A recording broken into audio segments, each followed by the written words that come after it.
Et ce matin, notre grand témoin, c'est Anne-Leila Mastersheim. Je le disais, vous êtes donc spécialiste des plastiques, chercheuse au laboratoire Arago de Bagnols-sur-Mer et présidente aussi de l'entreprise, on va en parler, Plastic at Sea à Villeneuve-de-la-Rao. Pour parler des plastiques, je voudrais qu'on commence par nos poubelles jaunes. On en a tous à la maison, on fait le tri, on a bonne conscience. Mais en préparant votre venue, j'ai appris qu'en France, on recyclait seulement 22% de nos plastiques. Ça veut dire que la majorité des plastiques, l'immense majorité des plastiques qu'on dépose dans nos poubelles jaunes à la maison, sont jamais recyclés. Et non, ils ne peuvent pas. Pour une raison toute simple, c'est qu'un plastique, c'est très compliqué. C'est pas juste. En fait, toutes les plastiques sont pas exactement les mêmes matières. Ils sont mélangés. Ils sont très complexes en fait. Et du coup, le souci aujourd'hui, c'est que pour pouvoir recycler en vrai un plastique, on a besoin de connaître sa composition exacte. Et beaucoup des plastiques, en fait, plus de 70 des plastiques contiennent énormément de molécules dont on connaît pas trop en fait les effets. D'ailleurs, au passage. Et donc, il est impossible de tous les prendre et de les remélanger pour refaire un plastique. Alors, qu'est-ce qu'on peut recycler? Les bouteilles d'eau, par exemple? Donc, les bouteilles d'eau font partie des plastiques qui sont donc ça, recyclés. C'est bien. Ok. Oui. On peut les mettre à la poubelle jaune. Là, ça sert à quelque chose. Oui, ils sont bien récupérés. Donc, en fait, il y a différents types de plastiques. Il y a 4 grands types, voire 5 types de plastiques qui sont récupérés. Aujourd'hui, à Perpignan, le Sidetom est une usine de 3e génération. Donc, on peut mettre beaucoup de plastiques chez eux. Ils sont capables, en fait, de les récupérer, d'en recycler une partie. Mais le problème, c'est que déjà, si certains plastiques font moins de 5 cm, ils ne seront pas récupérés. Alors, moins de 5 cm, ça veut dire le bouchon de bouteille plastique, par exemple. S'il est séparé de la bouteille, il ne pourra pas être récupéré. Et donc, il va brûler à l'incinérateur à Cals. Et voilà, il sera brûlé. Et donc, il part dans l'atmosphère, il contribue au réchauffement climatique. C'est ça, une partie de sa chaleur sera quand même récupérée puisque l'usine est capable aujourd'hui de récupérer la chaleur du four, mais malheureusement, ça produira du CO2 dans l'air et le plastique ne pourra pas être recyclé. Donc, tous les objets de moins de 5 cm, déjà, on fait une croix dessus, plastique ou pas, impossible à recycler, on ne peut pas les détecter aujourd'hui dans le département. Les autres objets, par exemple, du quotidien, qu'on ne peut pas recycler aujourd'hui, parce que les bouteilles d'eau, ça marche, mais qu'est-ce qui ne marche pas, par exemple? Qu'est-ce qui n'est pas encore recyclé? Typiquement, les cotons de tige, c'est trop petit, petit aussi. Et ensuite, après, il va y avoir certains types de plastiques, parce qu'en fait, il y a 4 grandes familles de plastiques qu'on peut récupérer, mais toutes les autres, en fait, on ne peut pas. Donc, toutes ces autres formes de plastique, elles seront forcément brûlées. Il faut savoir que ce que vous mettez dans la poubelle jaune, ça ne concerne que les emballages. Donc, seuls les emballages plastiques doivent atterrir dans la poubelle jaune. Tous les autres plastiques, en fait, sont brûlés. Et quand on recycle, parce que donc on recycle quand même une partie de nos plastiques, ça se passe où? Alors en fait aujourd'hui tout est regroupé, empaqueté, on en fait des gros carrés on va dire, et puis ensuite ils sont transportés jusqu'en Asie. Avant c'était la Chine qui récupérait ces plastiques là, maintenant c'est la Malaisie puisque la Chine a fermé ses frontières. Attends, donc la bouteille d'eau qu'on recycle, vous nous disiez on la recycle celle-ci, je la mets dans ma poubelle jaune devant chez moi. Elle va pas être recyclée ni même dans le département, ni même en France, ni même en Europe. Et non. Elle va prendre le bateau direction la Malaisie. Pour l'instant, c'est ce qui se passe. Il n'y a pas de grande usine en fait de recyclage qui existe en Europe, et en fait, l'Europe exporte ses déchets. C'est hallucinant parce qu'en termes d'environnement, la Malaisie, c'est pas la porte à côté, c'est pareil, en termes d'essence, de consommation de CO2, c'est énorme. Et en termes de protection de l'environnement aussi, parce qu'ils sont moins surveillés, on va dire. Donc en fait, l'idée de vouloir de mettre tous nos plastiques et de faire du recyclage, en soi, ça peut être intéressant, mais il faudrait avoir des usines de recyclage en Europe. Mais on recycle rien du tout ici. Il y a très peu de choses qui sont vraiment recyclées aujourd'hui en France. Et ça, on le dit pas? Non. En même temps, personne ne s'est posé la question aussi. Non, en fait, je pense que c'est un problème. Possible? C'est compliqué la technologie de recycler. Pourquoi c'est possible en Malaisie et pas en Europe? En fait, c'est qu'on veut pas le voir, c'est que ça produit tellement de déchets, de gaz à effet de serre. C'est parce qu'on n'en veut pas à côté de nos villes, de nos écoles. C'est pourquoi? Non, je pense que c'est une absence de moyens qui a été mise en place. On ne s'est pas vraiment intéressé à vraiment le faire jusqu'à présent. On a essayé vraiment d'améliorer la collecte. Donc ça, la collecte, il y a eu pas mal d'améliorations, mais après le recyclage en lui-même, pour l'instant, il n'y a pas eu de grandes avancées. Donc en fait, aujourd'hui, si on voulait passer vers du recyclage 100%, il faudrait absolument créer des usines en Europe qui fassent vraiment du recyclage. Le 100%, c'est l'objectif annoncé en début de semaine par Emmanuel Macron. Oui.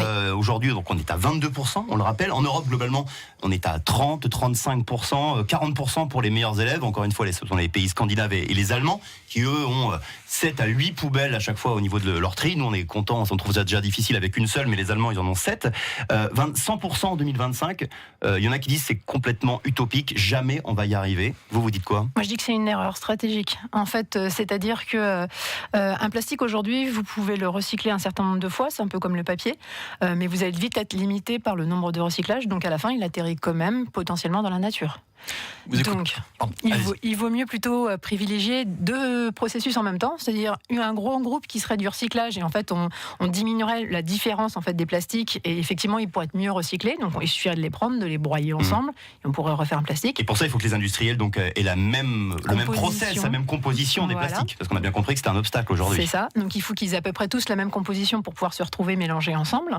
Et puis l'autre possibilité, parce qu'il faut aussi qu'on diminue nos poubelles de manière générale, on ne peut pas continuer à les augmenter avec cette proportion. Et pour pouvoir en fait continuer à protéger notre consommation et en protégeant les aliments dans des choses en plastique, le mieux c'est également de favoriser la voie du biodégradable cette fois-ci.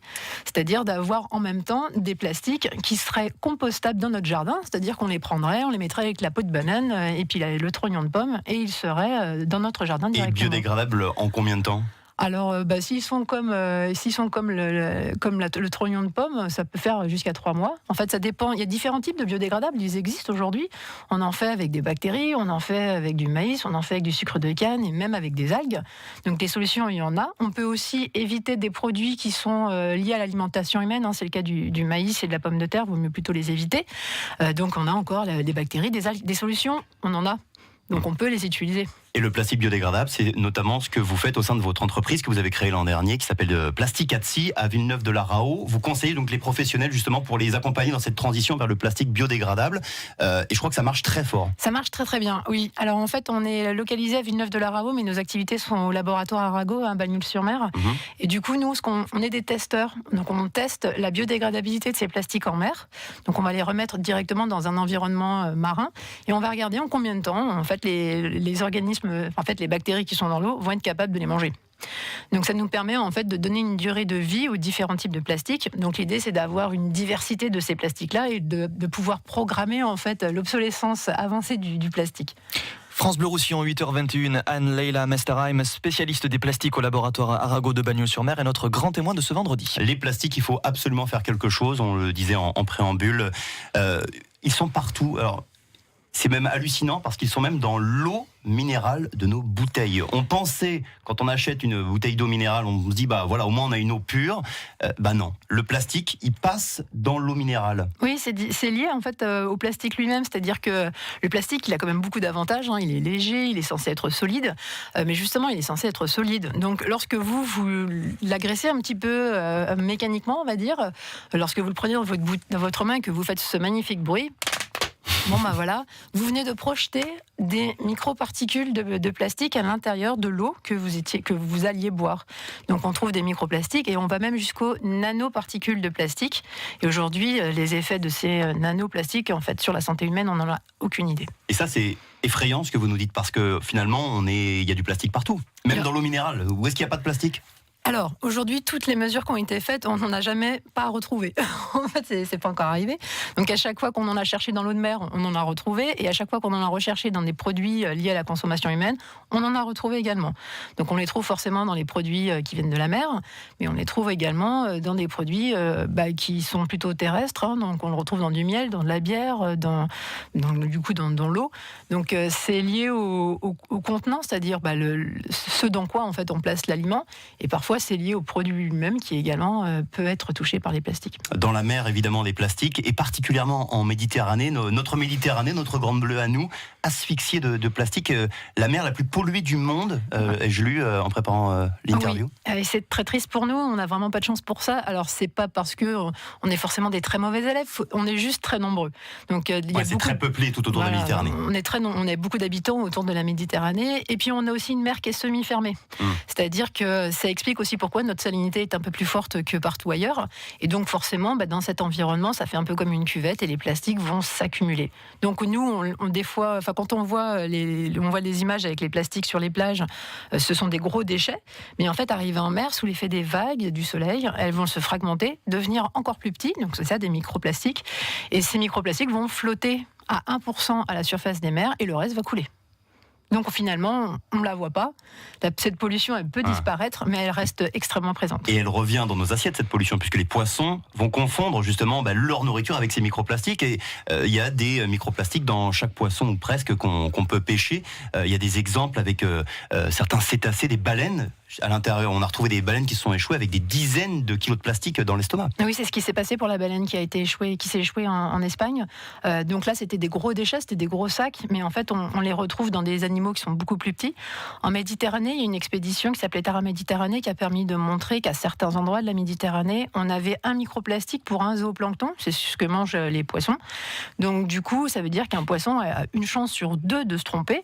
Donc on pourrait se dire, il devrait pouvoir identifier la différence. C'est pas le cas parce que en fait, un plastique que vous mettez dans la mer, il va tout de suite être colonisé par de la vie et il va émettre une odeur. Et en fait, le poisson va confondre en fait. Très rapidement, l'interdiction des plastiques, comme le fait l'Europe à partir de 2021, au niveau des pailles en plastique, des cotons-tiges et des gobelets en plastique, tous ces petits objets en plastique, l'Europe va les interdire à partir de 2021. Vous dites enfin, ou vous dites il faut aller beaucoup plus loin, vous dites les deux? Moi je dis un petit pas plus un autre petit pas, on va faire des grands pas à la fin.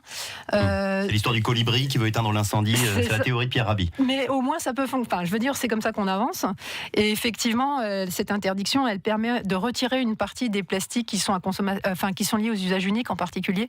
Donc c'est des vraies avancées. Et surtout aujourd'hui, on a le moyen de trouver des alternatives, donc on peut les remplacer.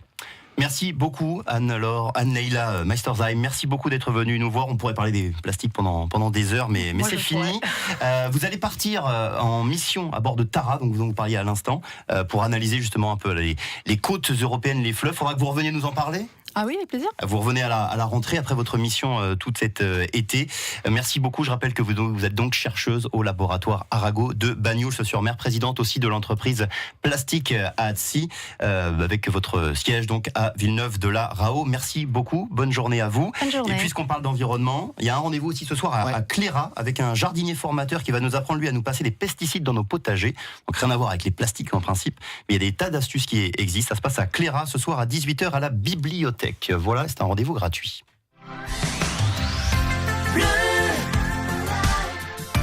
France Bleu Roussillon. France Bleu.